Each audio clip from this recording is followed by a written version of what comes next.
Lá pelas tantas, depois de 90 dias de instrução, o juiz percebe que ela não estava no estado puerperal porque ela matou a criança com 2 anos de idade. Tinha havido um equívoco qualquer. Isso é uma decisão de desclassificação. Ela não está mais sendo acusada de infanticídio. Ela vai a júri por homicídio, porque ela não está mais sob a influência do estado puerperal. Outro exemplo de desclassificação, para delito que não seja da competência do júri. Delito não doloso contra a vida.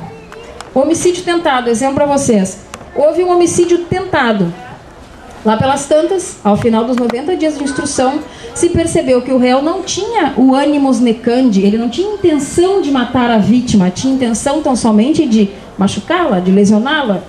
Para isso, o juiz desclassifica o crime e manda um juízo singular de uma vara criminal qualquer, e lá ele vai ser julgado por um juiz monocrático, não por um conselho de sentença.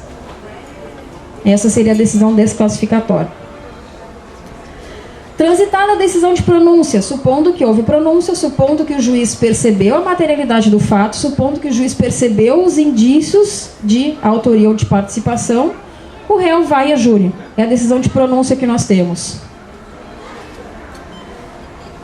Assim que for transitada a decisão de pronúncia, as partes são intimadas para em 5 dias, de novo, juntar rol de testemunhas, novos documentos, diligências ou outras providências quaisquer.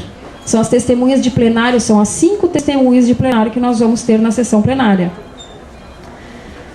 Grande modificação e, ao meu ver, uma grande perda foi o fato de nós não termos mais o libelo crime acusatório. Se vocês não ouviram falar, o que era o libelo crime acusatório? Era uma verdadeira carta de intenções do acusador. O que ele fazia ali? De uma maneira sucinta ou não, ele mostrava toda a acusação, como é que ia se dar toda a acusação na hora do júri. Ele ia mostrar como é que o réu deveria se defender, quais as teses que seriam utilizadas, ele ia mostrar toda aquela sua raiva ministerial no libelo crime acusatório. No libelo crime acusatório, que era tal da carta de intenções, o que é que vai basear, o que que vai lastrear a quisitação? Qual será a fonte principal de quisitação ao final do julgamento? É a decisão de pronúncia, que nós acabamos de falar na decisão de pronúncia. Foi a decisão que mandou o réu a júri popular. Então, se a gente não tem o libelo, a gente tem uma decisão de pronúncia, aí vem a primeira crítica ao fato de ter sido extraído da nossa lei processual penal o libelo crime acusatório. Como é que eu, da defesa, vou chegar para um jurado, pessoa do povo, um de vocês, qualquer pessoa, que está lá fazendo um julgamento, como é que eu vou dizer o seguinte: olha, senhor jurado, quem decidiu mandar o réu a júri popular foi um juiz. Ele é uma autoridade, ele é o sujeito mais imparcial que nós deveríamos ter neste processo, mas ele percebeu materialidade do fato e percebeu indícios de autoria, a possibilidade de que o réu tenha de fato participado daquele crime. Como é que o jurado vai perceber isso? Será que não é na sua íntima convicção? Será que o jurado não vai entender aquilo ali de uma forma a macular a sua isenção? Será que isso não vai influenciar o coração de um jurado? O sentimento de um jurado? Essa é a primeira crítica. Ou seja, o réu ele vai à júri popular não pela acusação de um órgão parcial, que é o Ministério Público, mas pela mão da pessoa que deveria ser a mais imparcial de todas, que é o juiz. Segunda crítica. A lei obriga e determina que a decisão de pronúncia seja concisa, ou seja, que ela retrate apenas a materialidade do fato e também os indícios de autoria e de participação. Se ela diz de uma forma concisa essas duas coisas, como é que os jurados, quando forem ler a decisão de pronúncia, como é que eles vão compreender como se deram todos os fatos? É uma maneira muito concisa, muito resumida, que eles têm para compreender o processo. Então eu vou querer decidir a vida de uma pessoa que vai ficar lá no mínimo 6 anos presa, com base em um resumo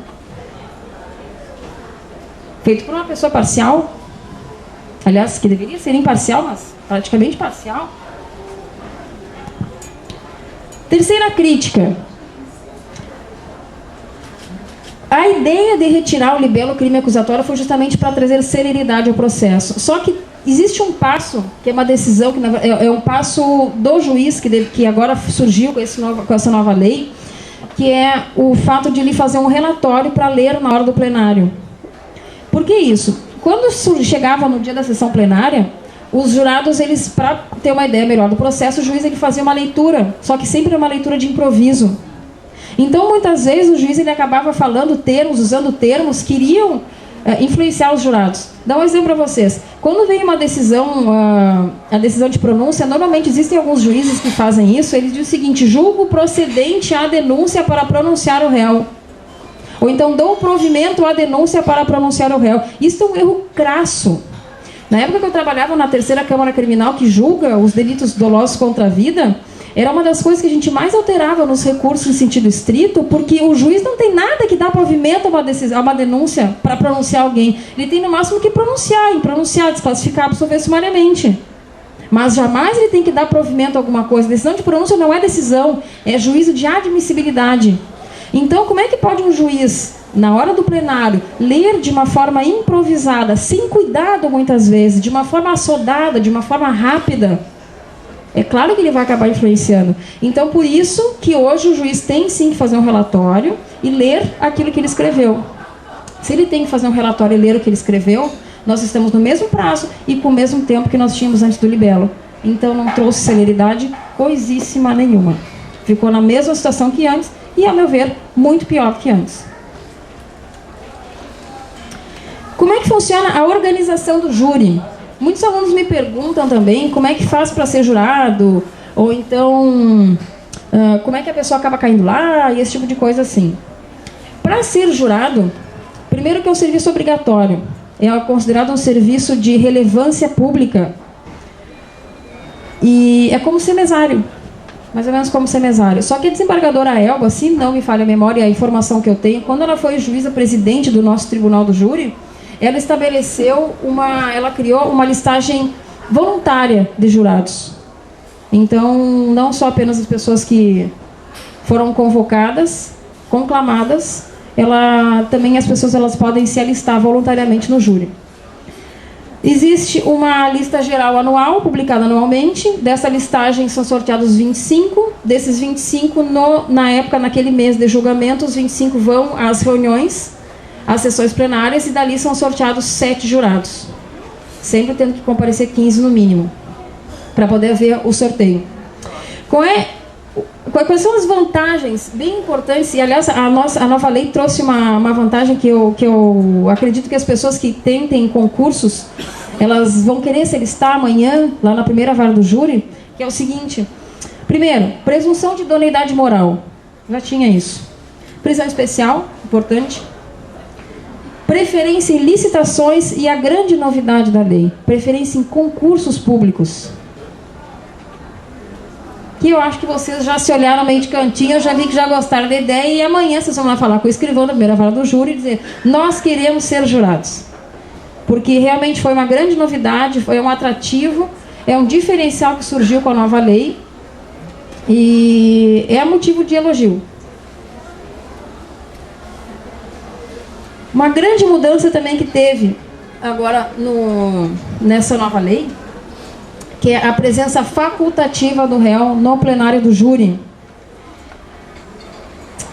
Na verdade, o que aconteceu? Antigamente, com a lei anterior, o réu ele só poderia não ir ao plenário em crimes afiançáveis: autoaborto, aborto consentido e infanticídio. Somente nesses 3 crimes o réu poderia não comparecer na sessão plenária. Do contrário, o julgamento seria adiado. O que acontece agora? Não só crimes afiançáveis, como também inafiançáveis, o réu tem a possibilidade de não comparecer na sessão plenária. E por que isso, embora a lei desta vez tenha manifestado isso de uma forma expressa, de uma forma clara, qual foi a grande alteração ou o grande pulo do gato nisso? Se o réu tem direito a se calar no plenário do júri, no seu interrogatório, por que ele não vai ter direito a não ir no plenário?